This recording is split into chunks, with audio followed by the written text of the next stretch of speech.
Hey guys, welcome back to Andy's Dinosaur Reviews, and today we have another Mattel Jurassic World release to take a look at, and this is from the newest wave of minifigures. However, as you can see, we only have 2 boxes here, and that's because out of all of the new minis, only 2 boxes worth are actually new figures. All of the others are repacks, and it is unfortunate that that seems to keep happening. I would love to see Mattel actually release an entire new wave of minis where they're entirely new, but instead we just get a few new figures kind of sprinkled in with a whole bunch that we've had quite a few times already. But you can see the box art this time around has a really nice image there of a Triceratops on the front, of course Jurassic World and minis.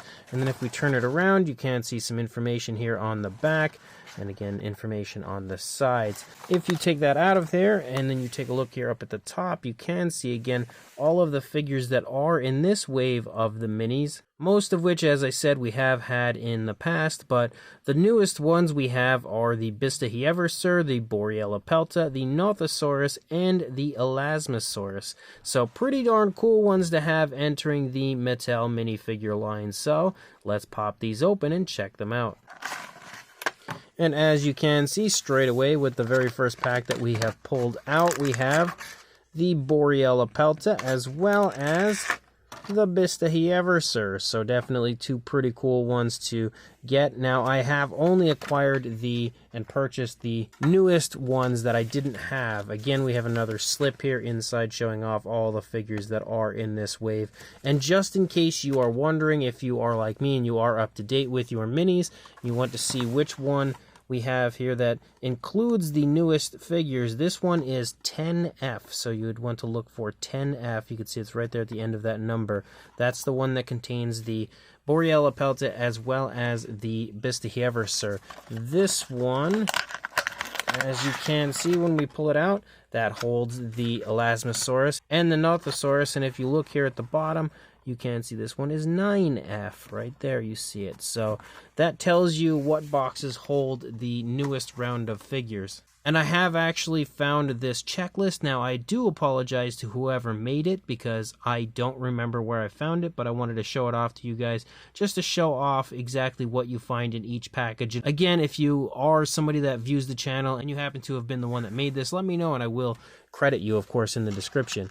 But again, like I said, we've got some more pretty cool figures here.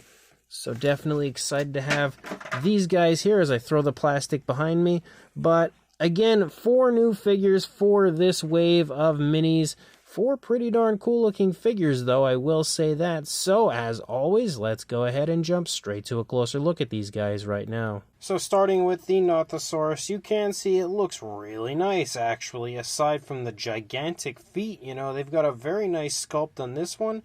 You can see that the actual detailing here in the face looks pretty good. We have a dark gray for the upper part, a light kind of a yellowish tone for the lower jaw. The teeth are sculpted nicely. The head sculpt as a whole looks really good. And the texturing, the skin texture, in general, the scale detail looks very cool, very reptilian, exactly as you see it look in Camp Cretaceous. So very nice to see, again, a pretty darn highly detailed version of the Nothersaurus. Unfortunately, we don't have any eye paint, and the teeth, of course, are not painted. There is no articulated jaw or anything like that. As you move down here through the course of the body, you can see a darker tone that has been very nicely airbrushed over the back here. Briefly, starting in like the bottom of the neck, leading into the shoulders, and then it runs back here toward the hip before completely disappearing. The yellowish tone, though, runs most of the way out here on the underside of the Nothersaurus, which is definitely nice to see. Otherwise, again, you've got some pretty decent looking detailing leading down into the legs, nice muscle definition and stuff. No painted nails, of course, it's a mini, you don't expect that. Nice looking tail sculpt, again, that very reptilian style, almost snake-like scaling through the majority of the figure. You can see it's got its head turned to its left slightly, and again, really nice looking when it comes to the sculpt and detail on this side as well. Nothing too drastically different when it comes to the positioning of the legs, except for the rear legs.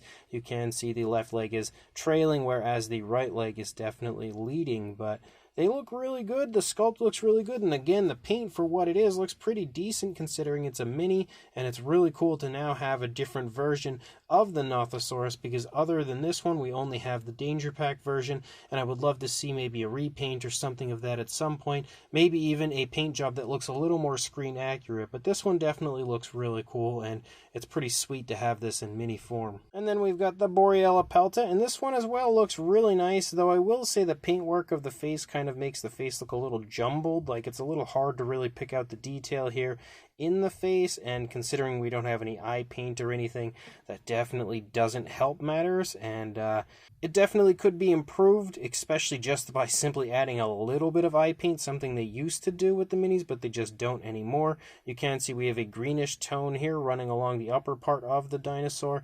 You have some really nice looking paintwork up here, and it looks pretty decent for what it is. It's just nothing all that impressive. The detail does look pretty good, though again you can see things like the spikes and stuff here on the side of the neck are a little bit obviously kind of blended together. They don't look as high quality as you see on the Danger Pack, but of course it is a, minifigure, so I don't expect it to have, as vibrant of detail as we see on the larger version, but you've got a nice curve to the tail as you lead back. You also have this lighter tone for the lower part of the stomach of the Borealpelta. You can see that also looks pretty decent. There's nothing really all that crazy going on with this one. You can see it's just basically in like a standing pose. The legs on the opposing side are leading, both legs on this side are trailing. You've got the spikes here on the side painted with the same light tone that you see down here on the lower part of the dinosaur. You've got some osteoderms and stuff in the legs, nice muscle definition. Again, the feet are huge because that's just the way it works with Mattel. They really don't need them to be that huge when it comes to these type figures though, because again, being a quadrupedal dinosaur, it doesn't need larger feet because it's already got the ability to hold itself up considering it has 4 feet. But, Mattel still gives us those larger feet regardless. But it's pretty cool to have this dinosaur in the minifigure range, but I will say it's not really all that great. We've also got the Elasmosaurus, which honestly looks pretty much exactly like the larger version, almost the same pose and everything. You can see the detail looks pretty nice on this one. We do actually have eye paint, though it's just kind of like an orangish tone, it looks like. No pupil or anything, so it looks a little bit weird, but it looks okay, I guess, for what it is. You have the light tone on the upper side here, a darker tone coming down from the underside here on the lower jaw and in the throat region, which kind of stripes up into the neck of the dinosaur. The mouth is sculpted in an open position, which you can see looks pretty nice. We've got the tongue sculpted in there. Detail on the upper side of the mouth also looks pretty decent. The teeth look good for what they are. I honestly want to get a hold of some more of these, I think, and give them some minifigure repaints like I used to. It's been a long time since I painted some Mattel minis, and I feel like the detail on these definitely deserves better paint. But as you move back, you can see things like the rib cage. You can also see clusters of osteoderms moving back here into the hip region, up into the tail. We do have those quills like you see on the larger version. They're kind of ridiculous looking on both the larger version and the mini, but they definitely look, in my opinion, I think a little bit better on the minifigure. I don't know what their idea was giving it those type of quills, though. It's just so out there. Obviously, artistic liberties were taken with this one, but it's just still a little bit, maybe too strange, I think, even for Mattel. But you can see the tail leads up, has a pretty decent little curve as you lead out. Again, nice muscle definition. You can see the knee, the calf, everything as you move down. Definitely larger feet on this one. You can see a little bit of a speckle down there on that one foot. Looks like we do have a slight speckling when it comes to this figure, but not super abundant like you see on a lot of other dinosaur figures from Mattel. But you can see, again, larger feet considering it's a bipedal dinosaur. I'm not surprised. It kind of needs those at times to stand. Although I don't even know if that's necessarily true. I think it could probably stand without them. But again, the head looks pretty decent over here as well. You can see the eye paint, a little more speckles there in the face. No turn or anything to the neck of this one, so it's pretty straightforward.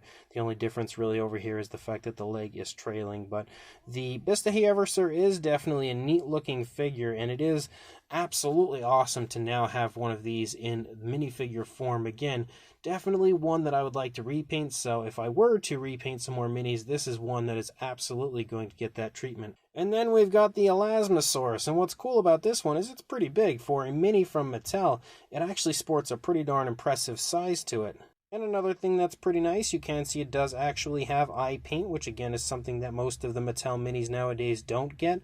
The mouth is sculpted in an open position, just like we saw on the Bistahieverser. If my camera could focus on it, you can see the inside of the mouth looks pretty decent. No articulated jaw, it's just sculpted with the mouth in an open position. We have this bluish tone on the upper side, and we have this like off-white here on the underside, and it leads down through the course of the neck here, kind of like battles back and forth.